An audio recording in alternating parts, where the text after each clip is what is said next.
Pour faire un petit morceau de vidéo, comme j'ai dit, il n'y a pas beaucoup de mémoire, je suis sur le téléphone.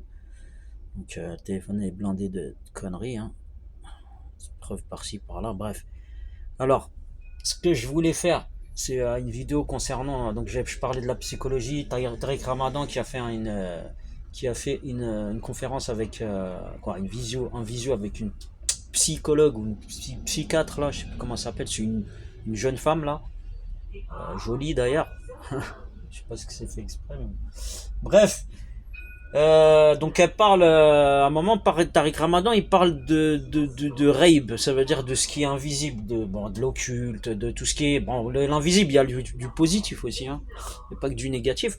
Mais elle avait un petit, je sais pas, un petit, on le voit, hein, dans l'expression du visage, quand on parle à une femme, qu'on lui demande quelque chose, on le voit que l'expression change, et il y a des signes qui montrent que voilà, il y a un petit perplexité, il y a quelque chose de complexe. C'est pas quelque chose de, c'est pas comme une autre question qu'on a posée.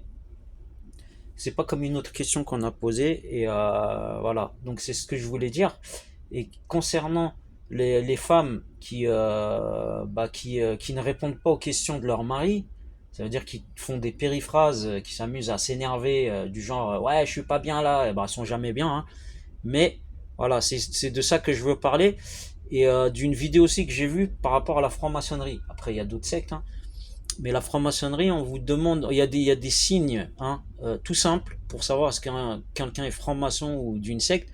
Par exemple, un franc-maçon ne pourra pas dire non, je ne suis pas franc-maçon. Voilà. Ou sinon, il pourra répondre par la positive. On est d'accord. Mais comme il pourra pas dire non, bah, il fera une périphrase. Voilà, comme une femme qui ne veut pas répondre ou qui ne veut pas montrer qu'elle est engagée à 100% ou quoi que ce soit, quand on lui pose des questions intimes ou des questions qui sont de l'ordre du couple. Voilà, c'est tout ce que je voulais dire. Et quand on sort, par exemple, quand on se marie, hein, par rapport à des lois et par rapport à une éthique, ça veut dire écrite, hein, qui suit une religion ou quoi que ce soit, le mariage c'est fait pour être équilibré et non pas déséquilibré, on est d'accord.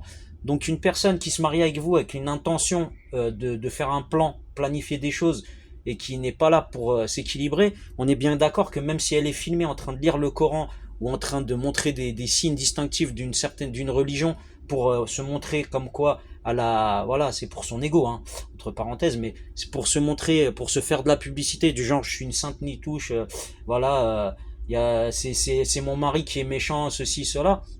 On est d'accord qu'elle ne gagnera strictement rien, que ça soit dans le licite ou l'illicite, hein, que ça soit clair et net.